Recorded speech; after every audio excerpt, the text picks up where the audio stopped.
सर्वेभ्यो नमो नमः। आज की वीडियो में हम कुछ प्रश्न जो है वो हल करना सीखेंगे।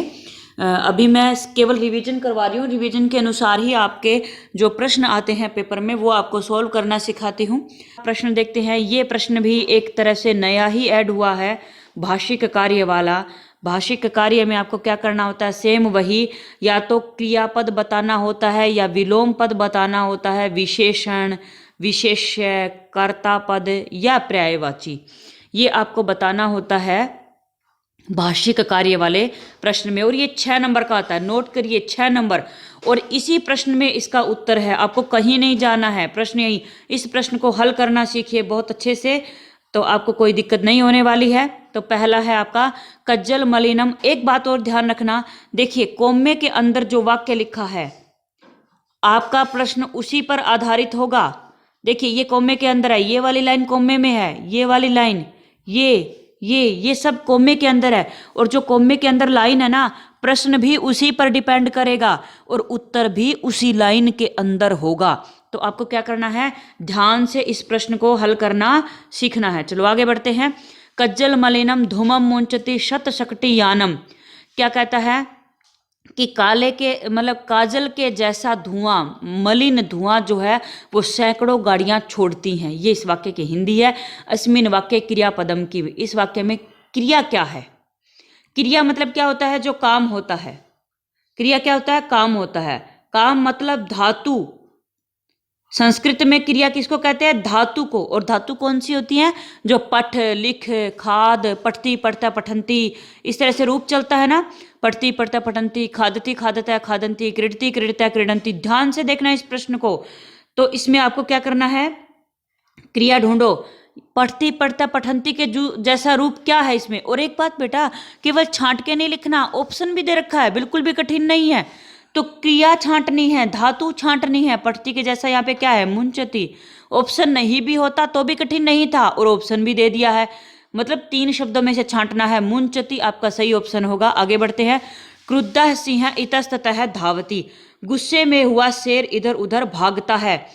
ये आपका वाक्य है। अब ये कोमा यहाँ पे खत्म हो गया। अब आगे है अस्मिन वाक्य। इस वाक्य में किम विशेषण पदम। विशेषण क्या है, विशेषण क्या होता है, जो विशेषता बताता है। जैसे मैं अगर बोलती हूं आपको काला घोड़ा, घोड़ा कैसा है, घोड़ा काला है। घोड़े की विशेषता क्या है, कि वो काला है, तो काला विशेषण है। और घोड़ा क्या है, घोड़ा विशेष्य है। ध्यान से देखना, विशेष्य। विशेष्य क्या होता है, जिसकी विशेषता बताई जाती है। विशेष्य का प्रश्न आगे आने वाला है, यहीं पे मीनिंग बता रही हूं। विशेष्य जिसकी विशेषता बताई जाती है। तो किसकी विशेषता बता रहे हैं, घोड़े की। तो विशेष्य क्या है, घोड़ा। विशेषण क्या है, काला। तो यहां पे अब आपको क्या बताना, क्रुद्ध सिंह है इतस्ततः धावती। गुस्से में हुआ शेर इधर उधर दौड़ता है। इस वाक्य में विशेषण क्या है। अब बताइए, गुस्से में हुआ शेर इधर उधर दौड़ता है, तो शेर की विशेषता क्या है, कि वो गुस्से में है। शेर की विशेषता क्या है, कि वो गुस्से में है। तो विशेषण क्या हुआ, क्रुद्ध है। और अगर मैं इसी वाक्य में पूछूं विशेष्य क्या है, तो विशेष्य है सिंह, शेर की। शेर की विशेषता क्या है, कि वो गुस्से में है। तो गुस्से में होना किसका विशेषण है, शेर का। तो विशेष्य कौन हुआ, शेर। ठीक है, आगे बढ़ते हैं। संपत्तौ विपत्तौ च महता में एकरूपता। ये वाक्य है, कोमा यहाँ पे खत्म हो गया। अस्मिन वाक्य, इस वाक्य में संपत्तौ, संपत्तौ इसका विलोम क्या है। मतलब इसी वाक्य में आपको बताना है संपत्तौ का विलोम उल्टा अर्थ क्या है। ठीक है, तो मैं इस वाक्य की हिंदी बताती हूँ आपको। संपत्तौ विपत्तौ च। संपत्तौ क्या होता है, समृद्धि में, मतलब धन दौलत जब पास में होती है, सुख होता है जब पास में। विपत्तौ च, और विपत्ति में, मुसीबत में। महताम एक रूपता। महताम किसको कहते हैं, सज्जनों को, महान लोगों को। उनकी एक रूपता होती है, मतलब वो हमेशा एक जैसे रहते हैं। तो आपको क्या बताना है, संपत्तों का विलोम बताना है। तो आप देखिए संपत्तों का विलोम यहाँ पे क्या, मुझे नहीं लगता हिंदी बताते ही आपको समझ में आ गया होगा। संपत्तों का विलोम है विपत्तौ। इस प्रश्न को ध्यान से देखना, ये प्रश्न बहुत अच्छे नंबर देके जाएगा, बैठे बैठाए 6 नंबर। आगे बढ़ते हैं। तस्मिन् गृहे चौरः प्रविष्टः। अस्मिन् वाक्ये विशेष्य पदम किम।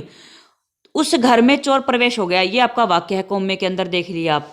इसमें विशेष्य क्या है, विशेष्य सेम वही मैंने जो दूसरे प्रश्न में आपको बताया था, कि उस घर में चोर प्रवेश कर गया, किस घर में, उस घर में।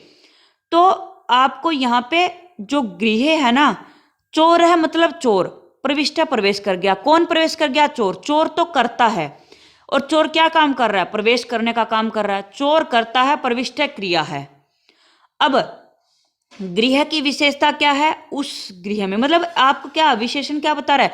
एक स्थिति बता रहा है, एक मतलब सिचुएशन एक तरह से है कि उस घर में, किस घर में? उस घर में, एक विशेष घर की बात हो रही है। तो आपका गृह जो है उसका विशेषण एक तरह से यहाँ पे तस्मीन आया, तो विशेष्य क्या हुआ? विशेष्य आपका हुआ गृह। उस घर में, किस घर में? उस घर में, तो घर क्या होगा? विशेष्य हो गया। ठीक है, आगे बढ़ते हैं। पिता यच्छति पुत्राय बाल्ये विद्या धनम महत। पिता पुत्र यच्छति देता है, ये आपका वाक्य है। पुत्राय पुत्र को, बाल्ये बचपन में, विद्या धनम विद्या रूपी धन महत बड़ा।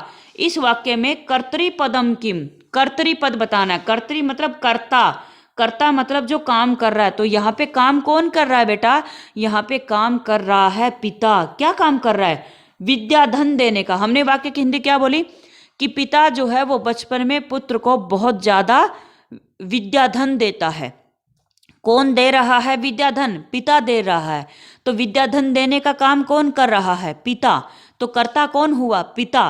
तो आप यहाँ पे किस ऑप्शन को टिक करेंगे? ग ऑप्शन को, जिसमें पिता लिखा हुआ है। आगे बढ़ते हैं। अपत्यस्यु च सर्वेषु जननी तुल्य वत्सला।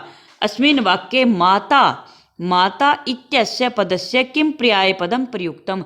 मतलब आपको यहाँ पे ये बताना है कि माता का पर्यायवाची क्या है यहाँ पे। कहाँ पे? ये जो वाक्य लिखा है यहाँ पे कि अपत्यसु, अपत्य किसको कहते हैं? बेटे को, बेटों को, च और सर्वेषु सभी में, जननी मतलब माता का, तुल्य वत्सला बराबर ही प्रेम होता है, कि माता को तो अपने सभी बेटों से बराबर ही प्रेम होता है। इस वाक्य में आपको माता का पर्यायवाची बताना है। तो माता का पर्यायवाची हिंदी सुनते ही आपको पता लग गया क्या है? जननी। ख ऑप्शन आपका सही होगा। तो इस तरह से 3 प्रश्न आज हमने हल किए। अगर आपको वीडियो पसंद आए तो लाइक, शेयर और सब्सक्राइब कीजिए, और इससे संबंधित जो भी सुझाव है वो आप हमारे कमेंट बॉक्स में लिख सकते हैं। धन्यवाद।